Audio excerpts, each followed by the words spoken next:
Muy buenas noches con todos los participantes, sean ustedes bienvenidos.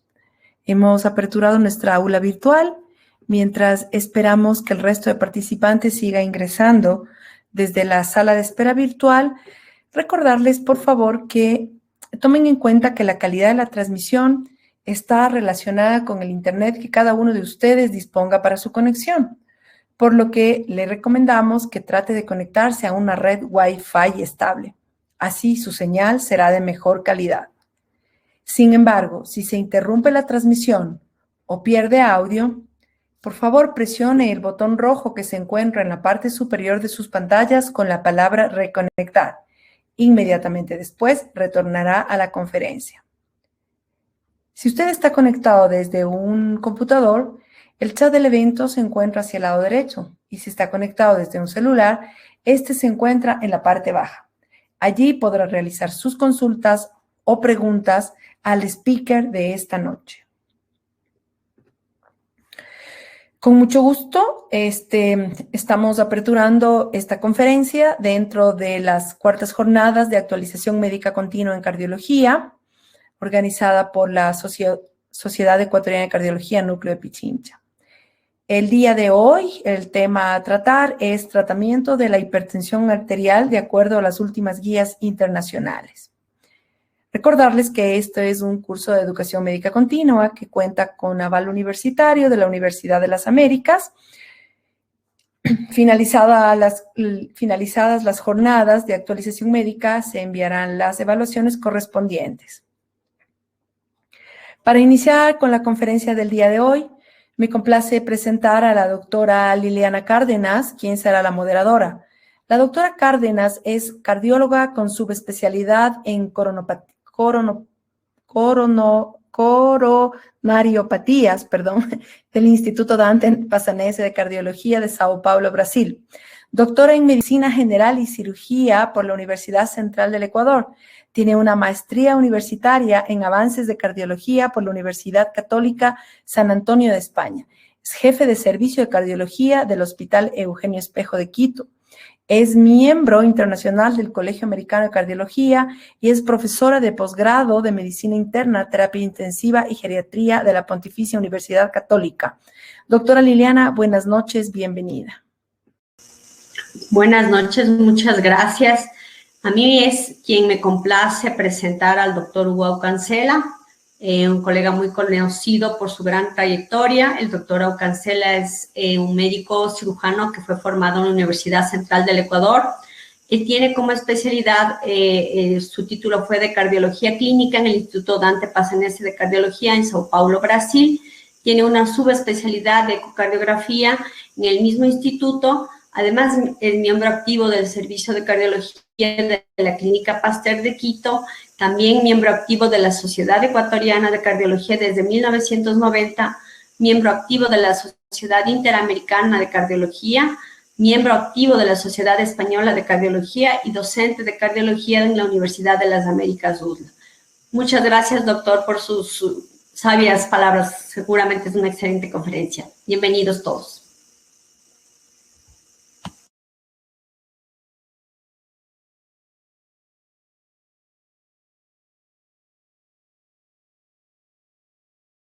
Su micrófono, por favor.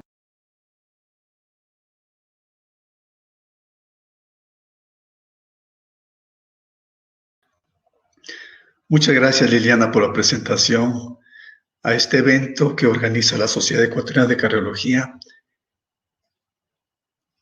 junto con el auspicio del Laboratorio Zaval.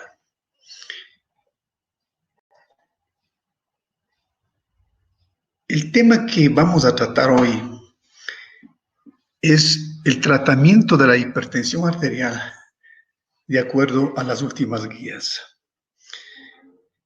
Como yo dije antes, primero un agradecimiento a la Sociedad Ecuatoriana de Cardiología, a Zaval por esta oportunidad que nos da para hacer conocer todas las evidencias actuales en los diferentes tratamientos que existen. Y también aplaudir la gestión de muchos cardiólogos jóvenes que están en el camino correcto en beneficio de nuestra sociedad ecuatoriana de cardiología, en particular Núcleo de Pichincha. Pero antes, yo quiero empezar con esta lámina de pesar, una lámina que a todos nos conmueve. Un colega nuestro, cardiólogo, muy socio y muy amigo de todos los cardiólogos y de la Sociedad Ecuatoriana de Cardiología, que hizo época en un determinado momento, se nos fue. Y espero que las enseñanzas y la amistad que dejó perduren para siempre. Y por eso es que yo quiero esta charla dedicarle a Juanito para que viaje tranquilo y paz en su tumba. Bueno, vamos a empezar. Vamos a empezar con un poquito de generalidades sobre lo que es el gran tema de la hipertensión arterial, puesto que es importante, uno de los factores de riesgos más importantes para el desarrollo de la enfermedad cardiovascular. Y pues existe una relación directa entre las cifras de la presión sistólica y diastólica, tanto para la mortalidad coronaria como para el ictus. Y esto es más intenso conforme avanza la edad. Es asimismo importante realizar el control de la presión arterial y la rapidez con la que se consigue, pues mientras más pronto se consigan los objetivos, más protegido estará el paciente de la enfermedad cardiovascular que puede estar localizado en corazón, cerebro, ojos y riñones. Asimismo, en los últimos años hemos asistido a un incremento notable en el control de la hipertensión arterial y gracias en gran medida al uso de una mayor terapia combinada que se ve todos los días en el mundo actual. Y así como, por ejemplo, miren, en España es muy evidente lo que les estamos diciendo. Así, mientras en el año 2002, más de la mitad de los pacientes hipertensos estaban siendo tratados con monoterapia, pero ya a partir del 2010, ya solo un paciente de cada 3 toma un solo fármaco hipertensivo. ¿Y por qué es eso? Porque a partir de esas épocas ya empiezan las terapias combinadas. Bueno, vamos a centrarnos en la charla, exclusivamente de la charla. Y vamos a ver los aspectos más relevantes y novedosos. Y para eso vamos a desarrollar estos 5 temas. La definición de la hipertensión arterial, la medida de la presión arterial, el inicio del tratamiento, los objetivos para alcanzar la hipertensión arterial estable y la estrategia terapéutica. Esto es parte de las guías europeas de cardiología que fueron publicadas en el año 2018. Entonces vamos a empezar con la primera parte, que es la definición de la hipertensión arterial. Miren, estas guías demuestran lo siguiente. Se clasifica en óptima cuando la sistólica es menos de 120 y la diastólica menos de 80. Luego viene la normal, en la que la sistólica de 120 a 129 y la diastólica de 80 a 85. La normal alta, de 130 a 139 y la diastólica de 85 a 89. La grado 1, de 140 a 159 y la diastólica de 90 a 99. La 2, de 160 a 179 y la diastólica de 100 a 109. Y la hipertensión arterial grado 3 es aquella que va por encima de 180 la sistólica y de 110 la sistólica. Y hay la hipertensión arterial sistólica aislada, en la que la sistólica está por encima de 140 y la diastólica menos de 90. Entonces, esto es una recomendación clase 1C en lo que se clasifica la hipertensión en óptima, normal alta, hipertensiones 1, 2 y 3, de acuerdo a las medidas obtenidas en la clínica. Entonces, miren, a partir de esto, nosotros vamos a clasificar hipertensión arterial, grado 1, aquella que va de 140 a 159, la sistólica, y la diastólica de 90 a 99. Es una recomendación. Sin embargo, tenemos que hacer una diferencia de las últimas guías de la hipertensión arterial. Y vamos a comparar cómo era el JNC, el 7 de la Sociedad Americana de Cardiología, y todas las guías del 2017 que fueron publicadas por el American College y la Sociedad Americana de Cardiología en el 2017. Miren cómo era antes el JNC, que era normal cuando la presión sistólica estaba a menos de 120 y la diastólica menos de 80. Esto era igual en el JNC y en las guías del 2017. Pero ya empiezan las diferencias en estas guías cuando la sistólica iba de 120 a 129 y la diastólica menos de 80, en que JNC reconoce que se trata de una prehipertensión. Pero las guías americanas, desde el 2017, ya lo catalogó como una presión arterial elevada. De 130 a 139 la sistólica y de 80 a 89 la JNC le clasifica todavía como prehipertensión arterial. En cambio, las guías americanas lo catalogó ya como una hipertensión arterial tipo 1. De 140 a 159 la sistólica y de 90 a 99 el JNC ya empieza a clasificarle en hipertensión grado 1. En cambio, las guías lo catalogó como una hipertensión arterial 2. El JNC indican que sobre 160 la sistólica y sobre 100 la diastólica es una hipertensión arterial tipo 2. En cambio, las guías americanas lo dicen el estadio 3. Esto siempre y cuando se hagan a través de un promedio de por lo menos dos lecturas para realizar este tipo de tratamiento a nivel clínico.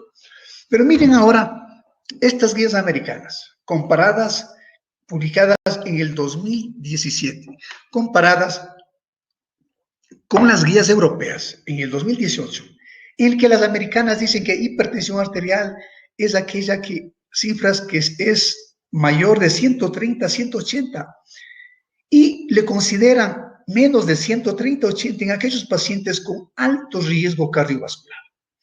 En cambio, las guías europeas lo dicen que hipertensión arterial es aquella que va por encima de 140 a 90 y en aquellos pacientes con alto riesgo lo califican con valores de menos de 130, 140 y de menos de 80 la diastólica.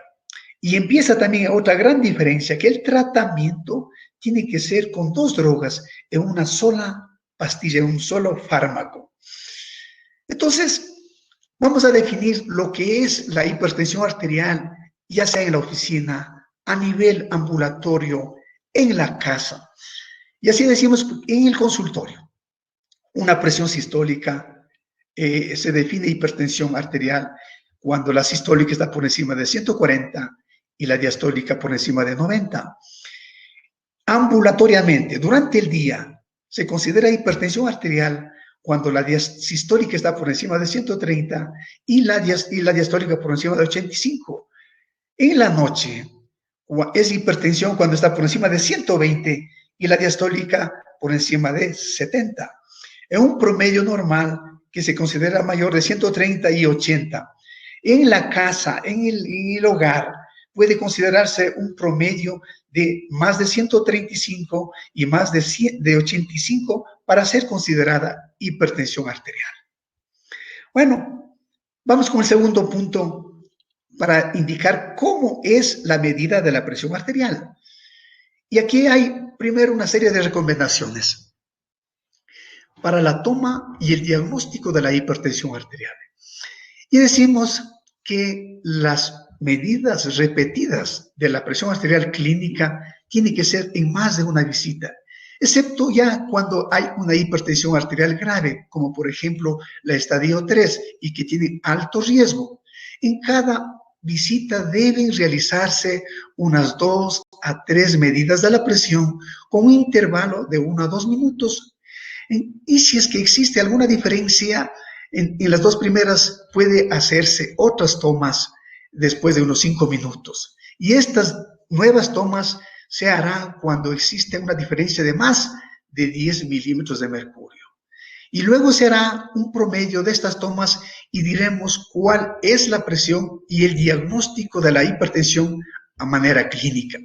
Pero también hay otra manera para la hipertensión arterial, y son medidas que se hacen a nivel ambulatorio, que es el monitoreo ambulatorio de la presión arterial y el monitoreo ambulatorio también de la presión arterial, que son 2 medidas muy posibles.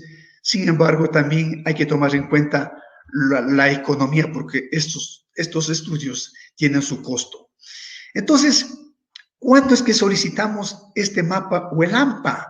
Entonces solicitamos en situaciones clínicas en las que especialmente se considera la hipertensión arterial, la hipertensión de tipo de bata blanca o la enmascarada.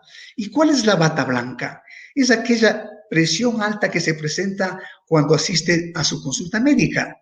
¿Y cuál es la enmascarada? Es aquella, en cambio, presión que está alta a nivel ambulatorio y está normal a nivel del consultorio. Entonces, esto nos va a indicar los efectos del tratamiento y así identificar especialmente la hipotensión arterial ortostática. Hay otras medidas también, como por ejemplo la presión de pulso, la variabilidad. Sin embargo, el aporte no es tan importante como estos 2 primeros. Y así detectado la hipertensión arterial, ¿qué es lo que nosotros debemos hacer en el seguimiento de la hipertensión arterial? Cuando es óptima, es decir, menos de 120/80, se recomienda a estas guías una medida de la presión arterial por lo menos cada 5 años.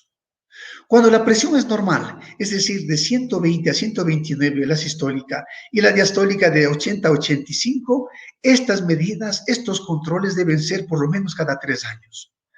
Y cuando es normal alta, es decir, de 130 a 139 y la diastólica de 85 a 89, entonces ya se debe considerar una hipertensión arterial enmascarada, en la que estos pacientes deben tener su control al menos cada año o ya realizar las medidas ambulatorias de la toma de la presión arterial, como es la realización del mapa o del AMPA.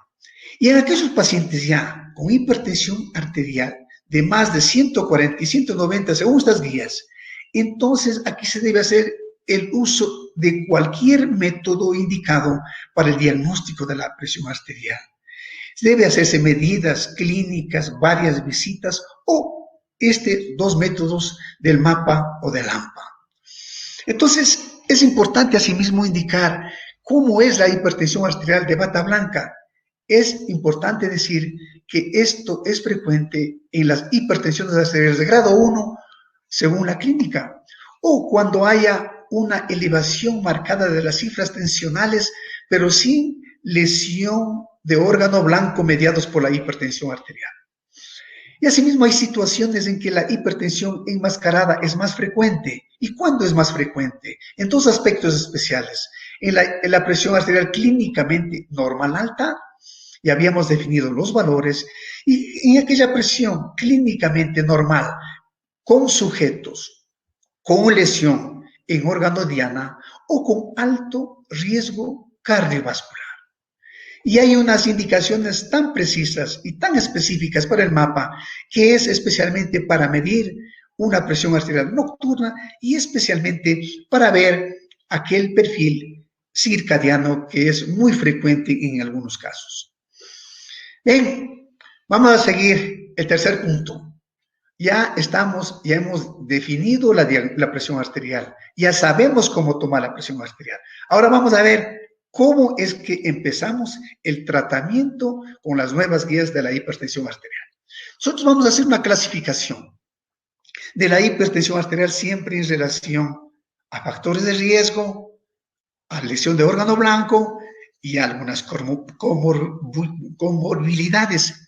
Y así decimos que en el estadio 1 de la hipertensión arterial, no complicada, en la que no existe signos de factores de riesgo cardiovascular, en la normal alta se considera como riesgo bajo.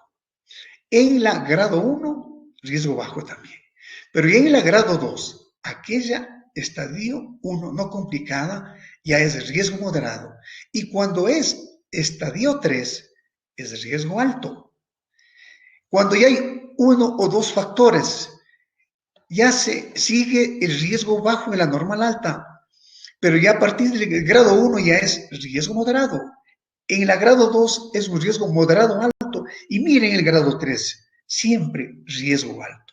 Cuando hay más de 3 factores de riesgo cardiovascular, la normal alta, miren, este cambio importante es de riesgo bajo a moderado, normal alta. La grado 1 es ya riesgo moderado alto. La grado 2 es riesgo alto y la grado 3 riesgo alto también.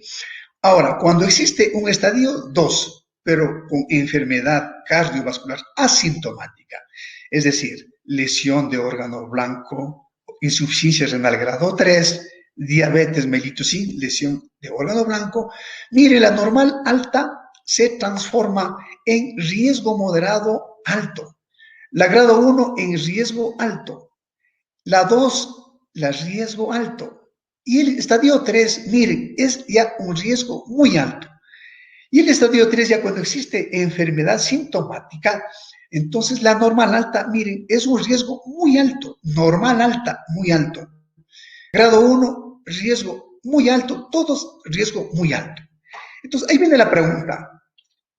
Pues, miren cómo es que la hipertensión arterial normal alta, de acuerdo al grado, a los estadios, se va transformando. Y decimos entonces, hay la recomendación en este tipo de hipertensión arterial de las guías del 2013, que se decía que hasta que no se disponga de evidencia, no se recomienda tratar con medicación estas cifras normal alta. Entonces, vamos a seguir describiendo por qué esta diferencia que existe. Hay unas evidencias en los pacientes hipertensos en riesgo bajo a moderado. Y estas evidencias lo encontramos en el estudio de HOPE-3, en el que tenía un objetivo primario que estaba compuesto con la muerte cardiovascular, el infarto agudo de miocardio o accidente cerebrovascular también no mortal. Miren aquí, cómo es que en aquellas presiones sistólicas de 122 y cuando son de 137, ¿qué es lo que pasaba cuando se hacía tratamiento? Y comparado con el placebo.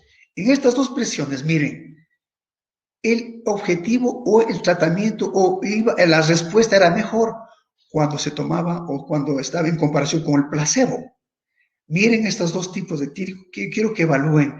Miren, cuando era la presión de 122, el riesgo de 2.9 en comparación cuando tomaba medicación. Este estudio HOPE era realizado con el candesatán y la hidroclorotiazida.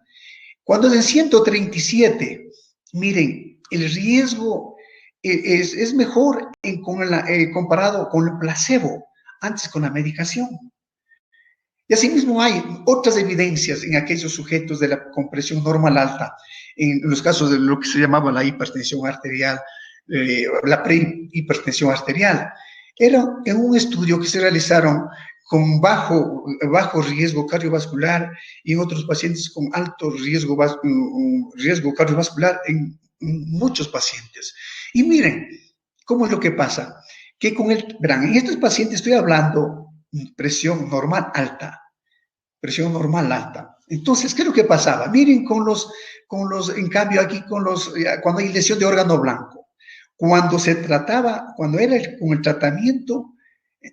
realizaba tratamiento, entonces miren cómo mejoraba o se reducía estos factores de riesgo cuando se realizaba el tratamiento. Pero miren, ya tenía lesión de órgano blanco en estos pacientes con normal alta. Entonces, ¿qué significa esto, por tanto? Que ahí vienen las guías del 2018, en la que dice, se recomienda, por supuesto, los cambios de estilo de vida, pero no el uso de fármacos en los pacientes con presión normal alta, excepto si ya existe enfermedad cardiovascular asociada.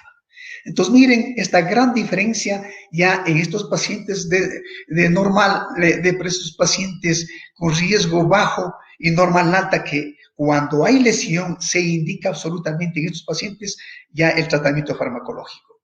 Y asimismo hay nuevas evidencias ahora en pacientes que ya con grado 1. Entonces, miren, en este tipo de pacientes en grado 1, ¿qué es lo que pasaba cuando había lesión de órgano blanco? Y miren cómo es que cuando se realizaba el tratamiento era la respuesta mucho mejor en comparación cuando se utilizaba el placebo. Y miren asimismo, en el estudio HOPE 3 que se utilizaba el candesartán, en aquellos pacientes, en estos dos, ¿se acuerdan que habíamos estudiado en la presión normal alta? Pero miren aquí ya, en 154 de sistólica. Miren en comparación con el placebo, ¿cómo era la respuesta? Entonces la respuesta ya es mejor cuando se utiliza el medicamento. Y esto es importante decir y corrobora lo que decimos, que en aquellos pacientes que ya existe lesión de órgano blanco, el resultado es mucho mejor en estos pacientes con riesgo bajo a moderado, en estos pacientes que se utilizan medicación. Entonces, así vamos a decir cuáles son las recomendaciones generales en el paciente de hipertensión arterial grado 1. En todos los pacientes se recomendará, por supuesto, el estilo de vida, el cambio de estilo de vida. Y eso es una evidencia clase 2 y un nivel de evidencia B. En el grado 1 y riesgo bajo moderado, pero sin lesión de órgano blanco, solamente se debe iniciar el tratamiento si no se normaliza con los cambios de estilo de vida. Y se transformó eso en una clase 1 con un nivel de evidencia A. Asimismo, en cambio, en los pacientes con hipertensión grado 1, pero con riesgo alto o evidencia de lesión de órgano blanco mediado por la hipertensión, se debe iniciar la medicación simultáneamente cuando hacemos los cambios de estilo de vida. Y asimismo, esto es una evidencia 1A. Y asimismo, en los pacientes hipertensos mayores de 65 años y menores de 80, con buen estado físico y psicológico, se debe reiniciar el tratamiento antihipertensivo simultáneamente, asimismo, con los cambios de estilo de vida, pero si son tolerados, puesto que ya son pacientes frágiles, mayores, y esto es una clase de evidencia, una clase 1 con nivel de evidencia A. Bueno, y asimismo vamos a ver cuál es el umbral para el inicio de tratamiento. Entonces, miren, el tratamiento se debe empezar en aquellos pacientes que van de 18 hasta los 79 años. Entonces, cuando la presión sistólica es mayor de 140 y en caso de diabetes, en 140, en insuficiencia renal crónica, enfermedad coronaria o enfermedad cerebral, miren, estos pacientes deben iniciarse el tratamiento y con estos valores y cuando la presión diastólica esté por encima de 90. Bueno, y vamos a hacer un resumen de esto. ¿Cómo es que se debe hacer el tratamiento, el inicio del tratamiento de la hipertensión arterial?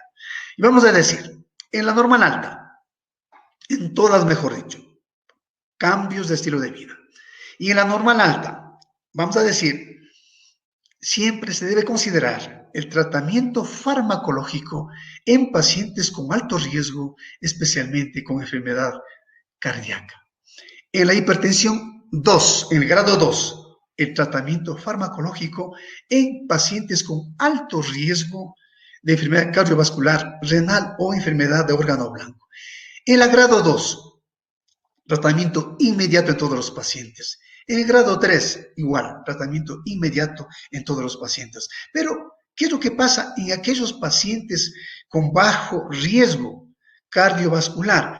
Aquí se deberá empezar el tratamiento si después de 6 meses no es controlada, luego de los cambios de estilo de vida. Entonces, miren hasta aquí cómo es que nos ha ido cambiando el tratamiento, siendo más objetivos de la hipertensión arterial, especialmente con las guías europeas. Hay las guías latinoamericanas que se publicaron hace 2 años y esas guías tienen mucha concordancia también con las guías europeas. Y creo que desde el punto de vista nuestro, Ecuador también es más susceptible a tener este tipo de comportamientos, porque hace aproximadamente unos 2 años hubo un hecatombe farmacológico en las guías, porque bajaron los niveles normales para considerar hipertensión arterial. Y de la noche a la mañana se catalogaron como hipertensos a millones de personas. Entonces, bueno, vamos a la siguiente parte. Vamos a ver los objetivos para alcanzar la hipertensión arterial. Entonces, ayer en el estudio SPRINT, por ejemplo, ¿cuáles son los objetivos para la presión arterial sistólica? Entonces, con un tratamiento normal, tiene que ser menos de 140 milímetros de mercurio. Y cuando es con un tratamiento intensivo, tiene que ser el objetivo menos de 120. Y miren, en cuanto a la mortalidad, como el tratamiento es estándar, ¿cómo se consigue? ¿Y cómo es mejor con el tratamiento intensivo alcanzar menos de 120? Entonces, esto asimismo nos indican la necesidad de tratamiento y de los objetivos de la hipertensión arterial. Asimismo, en cuanto a los eventos cardiovasculares en adultos por encima de 75 años de edad, miren cómo se redujo las incidencias de órgano blanco, cardiovascular, renal y mortalidad en estos pacientes, especialmente en enfermedad cardiovascular y en pacientes con falla cardíaca. Y asimismo hay otros objetivos en la prevención primaria de la cardiovascular. ¿Y cuáles son los objetivos? Miren, para el stroke tenemos varias tomas y vamos a ver. Mientras menos es la hipertensión arterial, el objetivo es cada vez mejor. Miren, en la enfermedad cardiovascular, en la muerte cardiovascular y en todas las causas de muerte, los objetivos cada vez son mejores cuando se hace el tratamiento primario. Hay asimismo varios ensayos con pacientes con alto riesgo en diferentes tomas de hipertensión arterial. Pero miren entonces aquí cómo es que es mucho mejor con el tratamiento de la hipertensión arterial en la reducción cuando es mejor, cuando se alcanza un objetivo de menos de 130, ya sea en el stroke, ya sea en la enfermedad cerebral, en la falla cardíaca, o asociado en el stroke con la falla cardíaca, o asociada a las 3. Miren entonces, mientras más bajo lo tengamos la sistólica, es mucho mejor según estos estudios. Asimismo, en cuanto a esta hipertensión, en los objetivos de la hipertensión sistólica, en la diabetes, miren asimismo cómo cuanto más baja, menos de 130 está la presión en diabetes, mejor, el objetivo es mejor en la reducción de la lesión del órgano blanco. Bueno, y ahora vamos a decir cuáles son los objetivos en los pacientes clínicos, en los pacientes hipertensos. Y vamos a decir así, por ejemplo, en los pacientes de 18 a 65 años con hipertensión arterial, diabetes, insuficiencia renal, enfermedad coronaria o cerebral o accidente transitorio isquémico. Entonces, miren, el objetivo es menos de 130 y no menos de 120. Esto es importante en los objetivos clínicos de la presión arterial sistólica. Menos de 120 y no menos, perdón, menos de 130 y no menos de 120. En los pacientes entre 65 años a 79 o mayores de 80, miren, los objetivos cambian un poco. El objetivo puede ser entre 140 y 130, si se tolera, con todos estos factores de riesgo. Igual en todos los pacientes en estos dos signos, entre estas dos fases sectarias de las edades de 65 años a 79 y mayores de 80 años de edad. Bueno, ya hemos hablado de los objetivos, ahora vamos al punto quinto, que es cómo es la estrategia de la terapéutica en estos pacientes. Bueno, para el tratamiento de la estrategia de estos pacientes, en primer lugar, en todas las guías, tenemos que insistir los cambios de estilo de vida. Entre los cambios de estilo de vida tenemos el reducir la ingesta de sal, que sea menos de 5 gramos al día. El alcohol, reducir tanto en hombres como en mujeres. Sin embargo, tampoco en estos pacientes que toman alcohol no se recomiendan suspender absolutamente toda esta ingesta. Aumentar el consumo de verduras, hortalizas, legumbres, pescado, frutos, aceite con oliva, carnes rojas, evitar carnes rojas, consumo de productos lácteos desaturados. El control de peso, es importante esto para evitar la obesidad y evitar así que sea el índice de masa cardíaca tiene que ser mayor de 30 kilogramos por metro cuadrado. Y el perímetro abdominal en los hombres tiene que ser mayor de 120-80 el objetivo, y en las mujeres mayor de 88. Siempre el objetivo del índice será siempre mantener entre 20 y 25 por kilo de peso. Y el perímetro en los hombres lo ideal es mantener debajo de 94 centímetros y en las mujeres debajo de 80 centímetros. Los ejercicios. Siempre hemos venido insistiendo realizar por lo menos unos 150 minutos a la semana, distribuidos en 30 minutos entre 5 y 7 días. Todos estos cambios de estilo de vida, miren, son una clase 1 con nivel de evidencia A.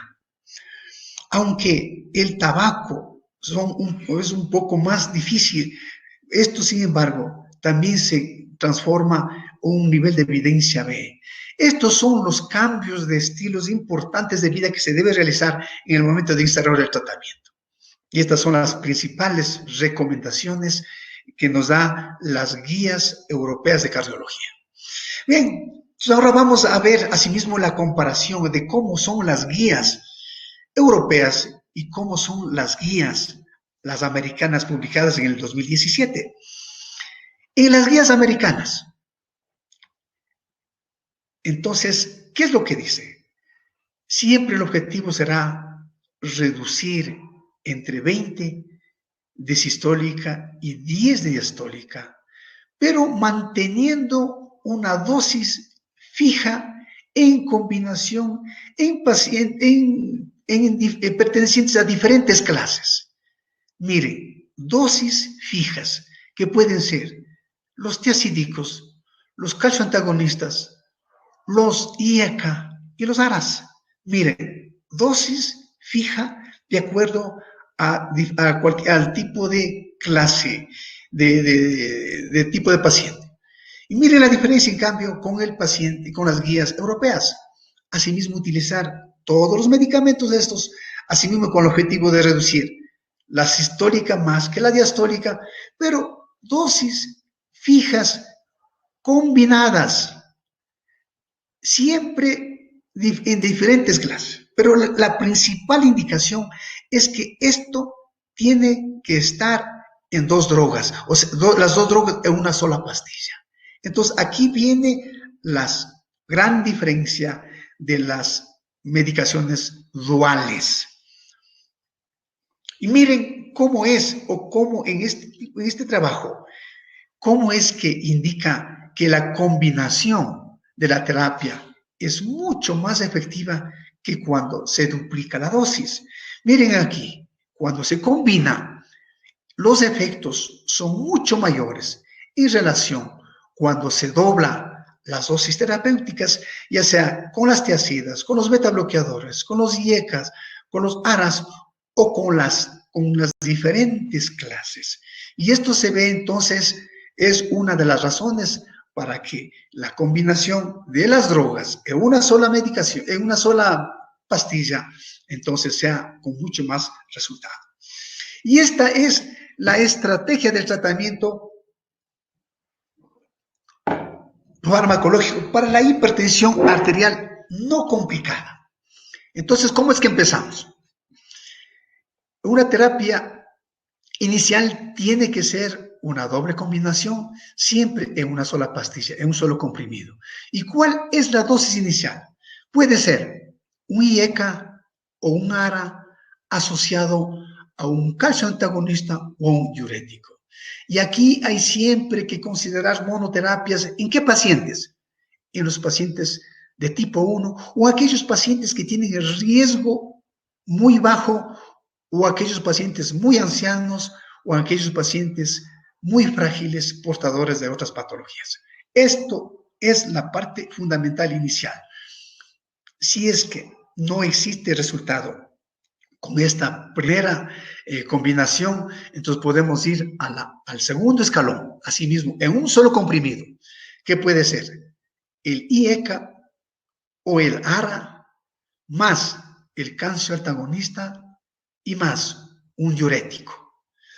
Si asimismo, si esto no nos da resultado, podemos ir al tercer escalón, pero ya aquí son 2 comprimidos, porque vamos a agregar a estas medicaciones del segundo escalón ya la espironolactona o cualquier otro fármaco que hasta puede ser un beta bloqueador. Y estos son los casos ya de las hipertensiones arterial resistente. Entonces, en este tipo de pacientes ya se debe considerar la referencia ya a un centro especializado en este tipo de pacientes. Por ejemplo, así en estos tipos de pacientes ya se puede utilizar, por ejemplo, los beta bloqueadores. Por ejemplo, los beta bloqueadores pueden utilizarse en cualquier tipo de escalón, siempre y cuando, por ejemplo, existan sus indicaciones específicas, como por ejemplo si hay insuficiencia cardíaca, si hay angina de pecho, si hay algún problema post-infarto, si hay arritmias tipo fibrilación auricular, o en mujeres jóvenes embarazadas o que tienen la intención de embarazarse. Miren, entonces yo creo que este es uno de los cuadros de las diapositivas recomendadas para iniciar el tratamiento farmacológico en aquellos pacientes. Ahora, asimismo hay una estrategia de tratamiento en aquellos pacientes hipertensos ahora con enfermedad arterial coronaria. Y asimismo, la terapia inicial es la doble combinación en un solo comprimido, que puede ser un IECA más o un ARA asociado a un beta bloqueador, o puede ser un calcio antagonista o un diurético, o un beta bloqueador, o puede ser también un beta bloqueador con un diurético. Y asimismo, como dijimos la vez anterior, que se debe considerar la monoterapia en aquellos pacientes de grado 1 o con riesgo bajo. Si es que no hay resultado, vamos al segundo paso, que es la triple combinación. Entonces, ahí vamos a la triple combinación con todos estos medicamentos. Y si es que no da resultado, entonces estos pacientes son considerados como hipertensión también arterial resistentes y en la que se debe añadir otros medicamentos, como puede ser la espironolactona o algún otro diurético o algún otro beta bloqueador. Y a esto es el tercer paso asimismo, con la triple combinación asociado, por tanto, ya sea a la espironolactona o cualquier otro fármaco. Y asimismo, si es que no existe en este tipo de pacientes de hipertensión resistente, se debe considerar ya referir a ese paciente a un centro especializado. Bueno, para esto vamos a hablar inclusive cómo es que los inhibidores, los IECA, van a reducir la mortalidad en la hipertensión arterial.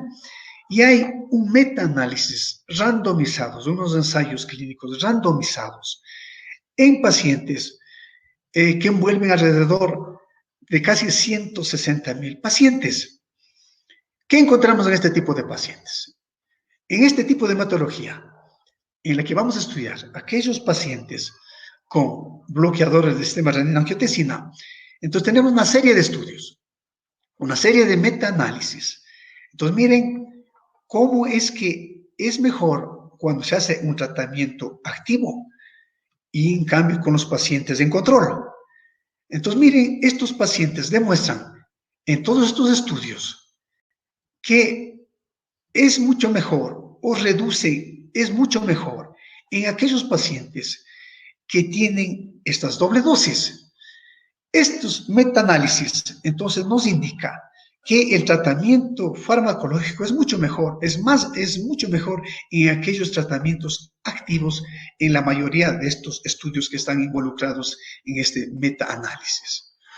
Y asimismo hay unos metaanálisis que reportan los efectos de la angiotensina, de los IECA y de los ARAS en pacientes ahora sin falla cardíaca. Entonces miren aquí los principales resultados. Miren cómo es que, especialmente, cómo es que va en el caso cuando se asocia con los IECAS o con los ARAS. Y miren aquí, cuando buscamos estudiar la mortalidad de todas las causas, ¿cómo son los efectos de los IECAS? Miren aquí los IECAS, en todos estos estudios, el ALHATS, y miren especialmente en estos estudios, donde está involucrado el estudio ADVANCE, con el perindopril y el enalapril, hay mejores respuestas para reducir la mortalidad con los inhibidores, especialmente con el perindopril y con el enalapril. Y miren, asimismo, eso tenemos que indicar ahora. Nunca los ARAS son iguales clínicamente a los IECAS. Y asimismo hay diferencias que entre los mismos IECAS no siempre son iguales. Miren, por ejemplo, aquí, el efecto de cada uno de los IECAS. Es mucho mejor el efecto, se ha comprobado, que es del perindopril, en segundo lugar el quinalapril, el ramipril, y miren el enalapril. Entonces, esto para indicar de que clínicamente no son iguales los efectos de los IECAS con los ARAS. Y asimismo, dentro de los IECAS se ha demostrado que son muy diferentes porque la afinidad a nivel tisular también es muy diferente y donde el perindopril tiene más afinidad que el resto de los IECAS. Asimismo, vemos aquí un estudio en que vemos la mortalidad total en el estudio ADVANCE, en la que se estudió con el perindopril y la indapamida asociado con el placebo. Y miren cómo se redujo la mortalidad en relación al placebo en este estudio ADVANCE. Y ahora en el mundo real, por estas razones, ya estamos viendo cada vez el estudio de las combinaciones. Y en el mundo real hemos visto de que 1 de cada 3 pacientes ya están haciendo uso de medicamentos antihipertensivos. Y así vamos a hacer un poquito de historia en este caso. Miren, cuando se utiliza una sola droga en verde, en lila, en 2 drogas, y en azul oscuro, en 3 drogas. Miren en Asia, 2 drogas ya están en el 44%. Y hay pacientes que tienen triple terapia. En el Oriente Medio, sobre el 40%, con 2 drogas, en comparación a una sola droga. En Latinoamérica, ya estamos llegando a los 41% que utilizamos doble droga. Y miren, sin embargo, existen las monoterapias. Y en Latinoamérica, asimismo, ya cada vez es mayor el avance de las triple terapias. En Norteamérica, por ejemplo, las dos drogas casi el 40% igual, el 27% de una sola droga y asimismo el 31% ya con triple droga. En Europa del Sudeste, las mismas relaciones. En una forma total, entonces podemos decir que ya, miren, el tratamiento con una droga es cada vez menor en comparación a dos drogas y el cada vez ascendiente de tres drogas. Entonces, esto es lo que nos enseña el tratamiento ya en el mundo real con las nuevas combinaciones de medicaciones. Y así vamos a ver cómo es que es el efecto de la triple terapia en pacientes con riesgo cardiovascular en un metaanálisis. Entonces, vemos aquí, con tres drogas es mucho mejor para reducir la presión sistólica que dos drogas y que una droga en la presión arterial sistólica. Miren, en cambio, en la diastólica, es asimismo mucho mejor cuando se utiliza tres drogas que de dos drogas y mucho menos, por supuesto, de una droga. Y miren, en cambio, en la lesión de órgano blanco, en el stroke, es mucho mejor con tres, a igual que en la enfermedad coronaria. Entonces, son evidencias que cada vez nos enseñan a meditar en el tratamiento inicial de la hipertensión arterial. Y otra vez volvemos acá, ¿cómo vamos a elegir entonces el tratamiento, la medicación inicial, según las guías que fueron publicadas en el año 2017? Entonces, ya vimos que los medicamentos son iguales tanto en las guías americanas como en las guías europeas. Los objetivos, asimismo, los mismos. Pero en cambio, en las guías americanas son dosis combinadas de acuerdo o pertenecientes a grupos diferentes, que pueden ser los IECA o los ARAS más calcioantagonistas o diuréticos. Pero asimismo, miren cómo en las guías europeas, los mismos objetivos, pero aquí son dosis combinadas, pero en una sola medicación, en una sola pastilla, que pueden ser de 2 o de 3, siempre en un solo comprimido. Ya vamos a ver por qué es mejor este tipo de combinación. De aquí, para mostrarles cómo es el algoritmo y la terapia según las guías europeas de la hipertensión arterial, en la que vamos a comparar una estrategia de la monoterapia y de la combinación. Entonces vamos a ver, ¿cómo elegimos? En una monoterapia, siempre cuando existe bajo riesgo o máximo riesgo bajo o moderado. Y en esta monoterapia, si es que no da resultado, hay que cambiar de fármaco y ir hasta las dosis máximas. Asimismo, si es que no da resultado este mismo fármaco, ir a otro fármaco, asimismo, aumentar hasta 2 medicamentos en dosis máxima. Y si es que esta monoterapia no da resultado, entonces puede hacerse combinación luego con 2 fármacos. Ahora, ¿cómo elegir la medicación en caso de hipertensión arterial marcada, pero con riesgo alto y muy alto? Entonces aquí tenemos que empezar con 2 medicamentos. Y hay 2 caminos: ir a la combinación a dosis plenas o, si es que no da resultado, como habíamos dicho en las láminas anteriores, añadir el tercer fármaco, que es la triple terapia. Entonces, siempre y cuando estos objetivos no se cumplan, tenemos que ir progresando en la administración de esta medicina. Entonces, ¿qué es lo que pasa en el tiempo actual? Las evidencias de actual demuestran que la mayoría de los pacientes van a necesitar al menos dos drogas con el objeto de alcanzar el objetivo de la presión arterial. Y asimismo entender que la hipertensión arterial es una enfermedad sistémica, multifactorial, en la que están implicadas una cantidad de vías neuroendocrinas. Y por tanto, así tenemos que decir, hay una justificación para el empleo ahora de la terapia combinada. ¿Por qué se justifica eso?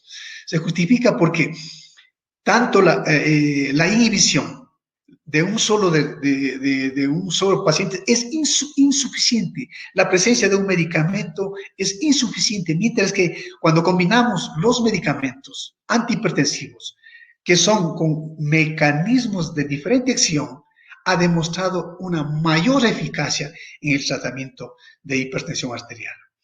Entonces, como una conclusión de aquí podemos decir que no se trata de decir cuál es el mejor antihipertensivo, sino que tenemos que decir cuál es la mejor combinación de los fármacos para empezar este tipo de tratamiento.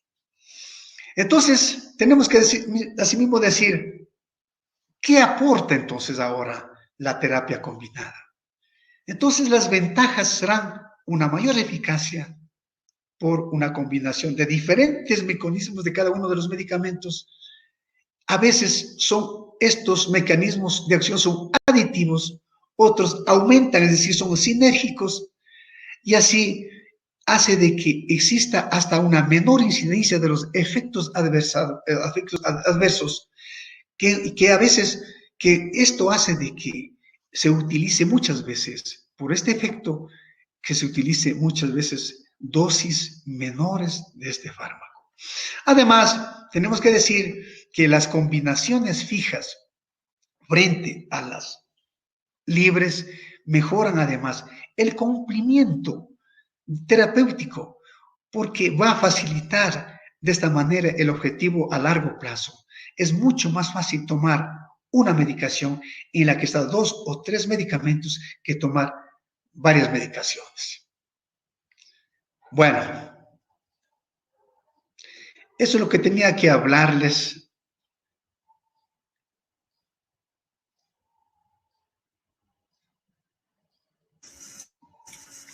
Muchas gracias, doctora Aucancela. Excelente ponencia. Voy a hacer algunas preguntas que han hecho los colegas durante su exposición.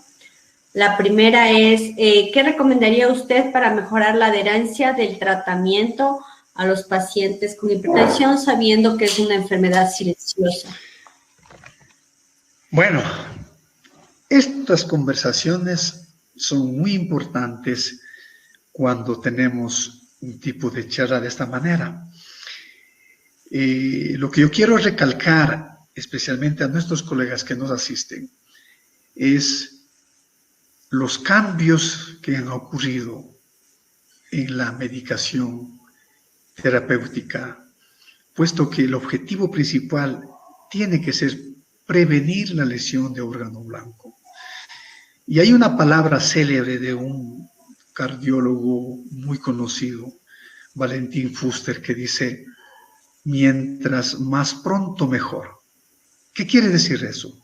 Mientras más pronto instalemos la medicación antihipertensiva, mejor estaremos previniendo la lesión de órgano blanco. No empezar con una medicación y esperar la respuesta. Entonces, en las guías habíamos dicho de cómo es lo importante la medicación dual, ya sea por el efecto aditivo, el efecto sinérgico. Y entre los importantes logros de este tipo de medicación, lo que debemos indicar a sí mismo es que, a más de reducir las dosis de los pacientes, entonces también estamos dando la facilidad de la facilidad de administración del medicamento.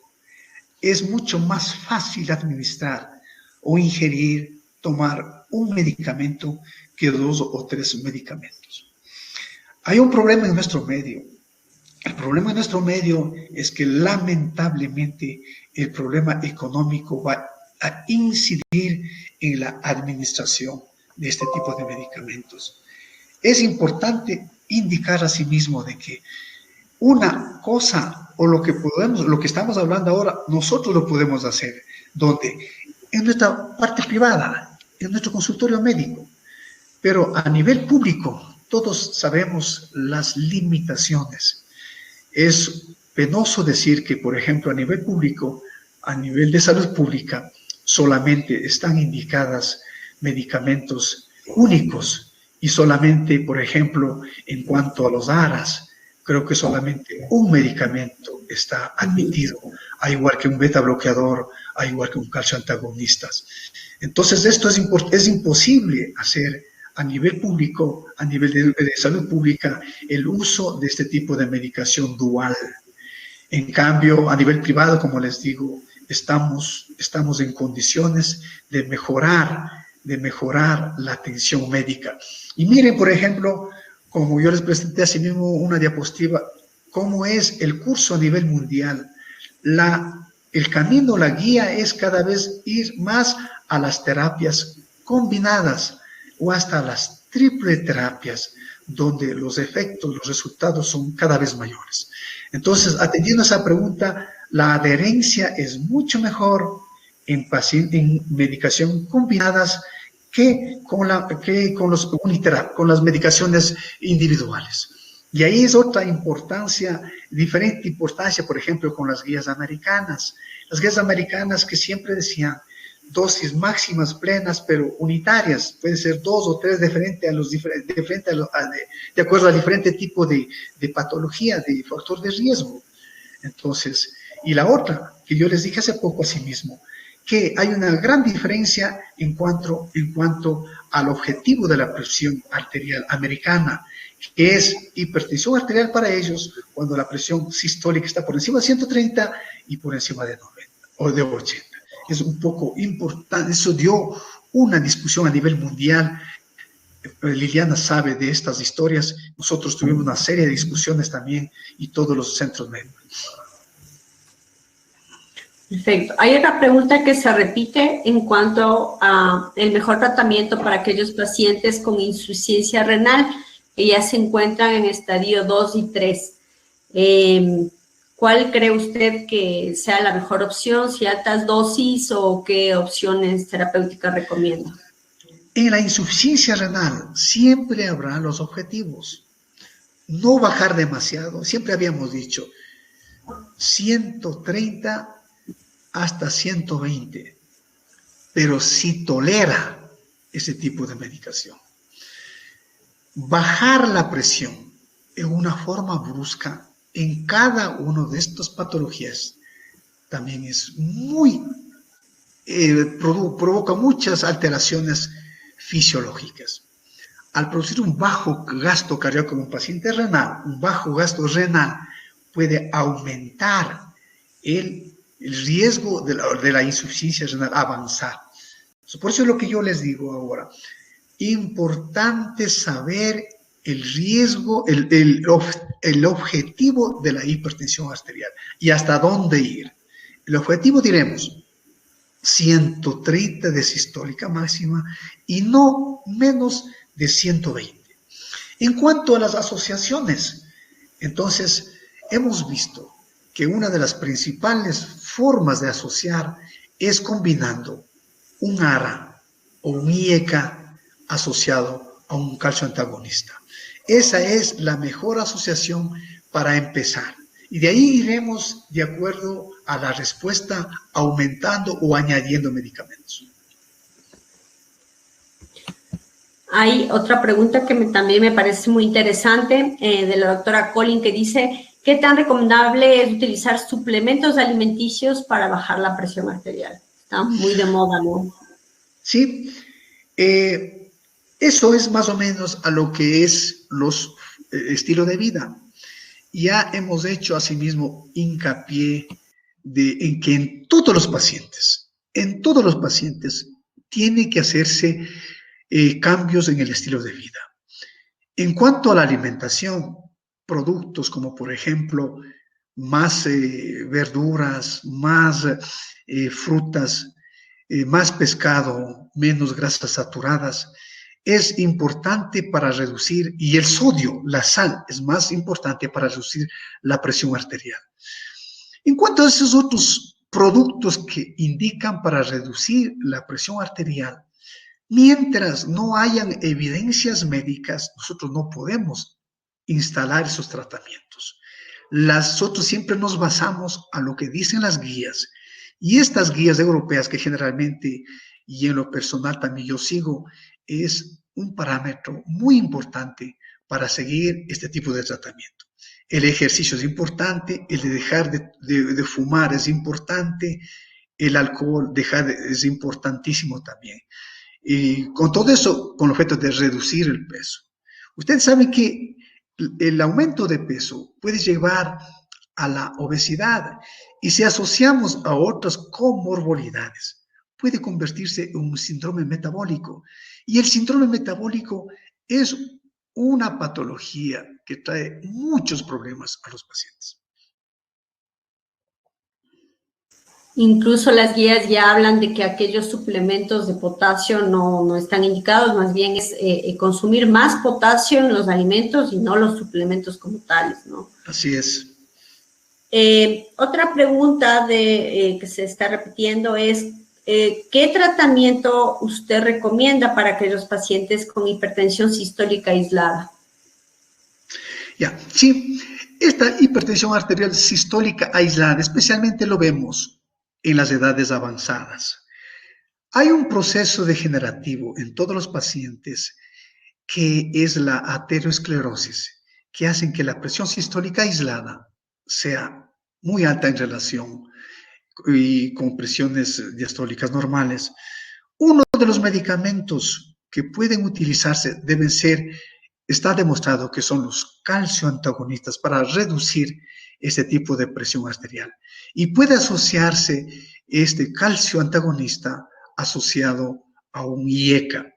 Hay un medicamento asociado que nos da resultados, pero en términos generales, en estas hipertensiones sistólicas, por encima de 160, entonces se puede indicar este tipo de medicamentos en los ancianitos.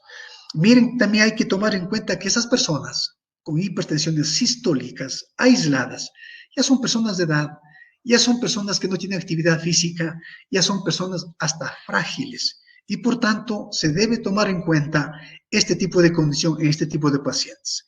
No dar diuréticos es una de las cosas perjudiciales en un ancianito, dar diuréticos por la pérdida no solamente del sodio, sino del potasio que va a afectar a su organismo.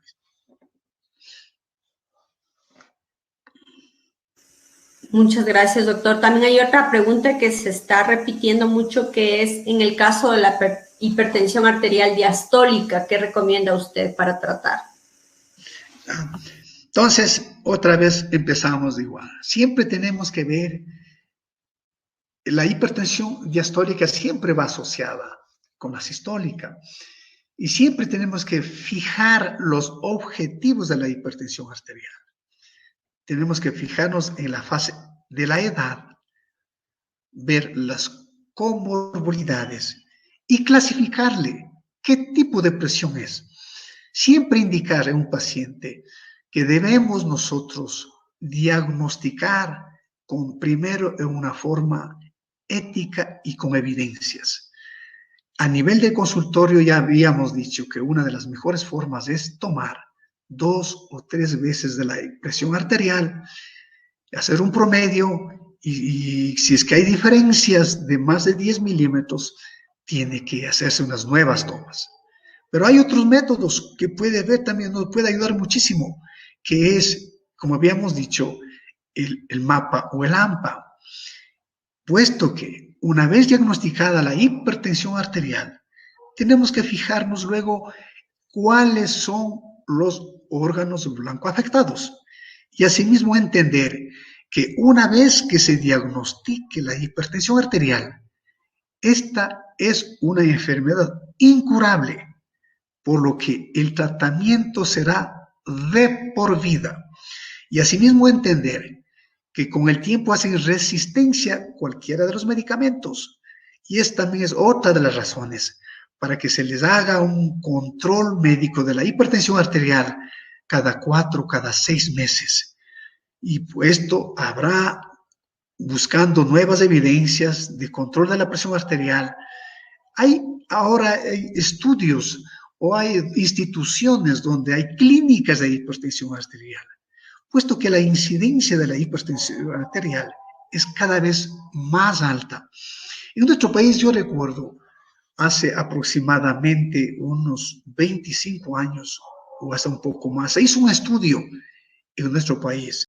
En nuestro país no tenemos estudios propios, pero se hizo un estudio y ese estudio estuvo encabezado por la doctora Elisa Calero. Este estudio se hizo en la costa, especialmente, y se vio de que la población de la costa era más hipertensa que de la sierra. ¿Y eso por qué se hizo? ¿Y qué resultados nos dio eso? Nos dio resultados porque va a influir, en cambio, la dieta ahí. Miren, la alimentación ahí en esos lugares es con mucho sodio, es con mucha grasa. Entonces, lo que quiero decirle en conclusión a esta pregunta es que tenemos que hacer el diagnóstico ético de la hipertensión arterial valiéndonos de todos los métodos disponibles. El médico general, ustedes pueden hacer el diagnóstico y el tratamiento de este tipo de pacientes con estas evidencias. Y cuando no exista algún resultado, entonces tiene también que ser remitido al especialista. Y muchas veces el especialista no logra controlar estos tipos de pacientes porque ya se trata de unas hipertensiones resistentes y muchas veces se debe encaminar a centros especializados en este tipo de presión arterial. Y como mensaje de esta pregunta decir que, por favor, la palabra hipertensión arterial es muy frecuente en nuestro medio. Y se estima ya de que por cada 10 personas, 4 personas, de 3 a 4 personas tienen hipertensión arterial. Y el problema no es solamente la palabra hipertensión arterial, sino son las consecuencias, es decir, la lesión de órgano blanco en la que nosotros clasificamos para el tratamiento si es grado 1, 2 o 3. Entonces, con este grado 1, 2 o 3, vamos a ir cuantificando el tratamiento primero y segundo, la lesión de órgano blanco. ¿Y cuáles son órgano blanco? Corazón, riñones, cerebro y ojos. Y asimismo, también debo decirles que hay una hermana compañera del mal de la hipertensión arterial. Y esa compañera del mal es la diabetes. Cuando se asocia hipertensión arterial más diabetes, entonces el riesgo es cada vez mayor y la lesión de órgano es cada vez mayor. Y por supuesto, como ustedes vieron, los objetivos para alcanzar la presión sistólica y la diastólica también son otros. Y en estos pacientes, bajar será siempre menos de 130. En honor al tiempo, otra pregunta que tienen los doctores es, ¿qué nivel de presión arterial usted recomendaría para los pacientes que tienen que ser sometidos a una cirugía de emergencia y a una programada? Es decir, ¿cuál presión usted recomendaría que el paciente tenga para disminuir la morbilidad y mortalidad de los pacientes? Bueno, cuando tenemos un paciente que va a ser sometido a un procedimiento, es importante la evaluación preoperatoria, en el que ahí se buscan todos los factores de riesgo. Si es un paciente hipertenso, tiene que controlarse, tiene que ver que la presión esté absolutamente normal y tiene que tomar la medicación hasta la víspera del intervencionismo. Si un paciente viene con hipertensión arterial y tiene, por ejemplo, una intervención aguda como una apendicitis, que son casos agudos, hay la necesidad de bajar lo más pronto la presión arterial. Y eso se puede hacer con medicación parenteral. Entre los primeros medicamentos de uso de acceso más rápido son los diuréticos parenterales. Pero si son pacientes con hipertensiones muy severas y que van a ser sometidos a algún intervencionismo, a alguna cirugía, entonces ya vienen drogas. Y entre las drogas viene, por ejemplo, el nitroprusiato, que tiene que ser administrado por una persona que conozca los efectos. Hay una medicina, hay una medicación que cada vez se está volviendo muy popular en el control de la presión arterial, y esa es el captopril. No sé si algunos de los compañeros, colegas, se acuerdan que antes había un medicamento que era el Adalat. Ese Adalat era, yo me acuerdo que era una cápsula media líquida en el que se perforaba y ese líquido se administraba a nivel sublingual. ¿Qué es lo que produjo ese tipo de administraciones? Unas hipotensiones severas con alteraciones neurológicas severas, por lo que esa medicación ya es descartada para el uso en este tipo de pacientes. Hoy se está haciendo hay una nueva medicación, y esto yo creo que ustedes lo conocen, que es el captopril. El captopril puede ser utilizado, este es un inhibidor ECA, pero en vía oral, y hay casos que se puede utilizar, en casos también sublinguales, en que nos ayuda a bajar la presión arterial, sí, pero en el lapso de 1 a 2 horas. Pero mucho cuidado también, porque puede descender la presión arterial, especialmente la sistólica, en términos alarmantes. Así que cuidado con la administración a grandes escalas del captopril también. Entonces, esa sería una de las condiciones en un paciente que va a ser sometido a algún intervencionismo.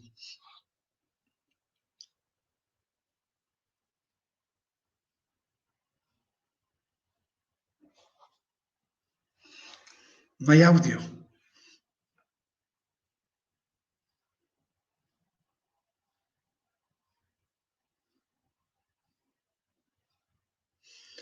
No hay audio.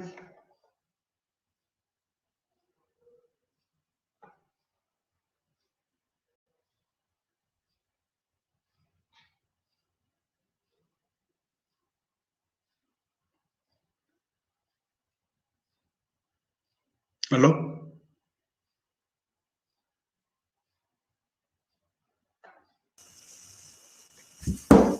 Buenas noches. Disculpen, perdí la conexión. Sí. Bueno, quería agradecerle al doctor por su excelente ponencia. Todo el mundo está pidiendo obtener sus diapositivas para poder escucharlas nuevamente. Yo les imparto. Diga, doctor. Yo les voy a impartir esta presentación con mucho gusto. Esa yo creo que es la misión del médico de la parte de cardiología. Ustedes saben que esto va aumentando y cambiando todo el tiempo. La presentación, con mucho gusto para todos ustedes, y es un aporte que hace la Sociedad de Cardiología también para ustedes. Muchas gracias a todos por su presencia y bueno, voy a aprovechar para invitarles para la siguiente charla, que es el tema número 6, que está organizando la Sociedad de Cardiología Núcleo Pichincha. El tema es síndrome metabólico y riesgo cardiovascular, que será el miércoles 11 de agosto a las 7:30. Muchas gracias a todos por su presencia. Gracias, doctora Aucancela. Muchas gracias, Liliana. Muchas gracias al Laboratorio Zaval. Muchas gracias a quienes nos han acompañado. Y suerte en lo que nos espera y a seguirnos cuidando. Muy buenas noches y gracias por su presencia. Buenas noches, gracias.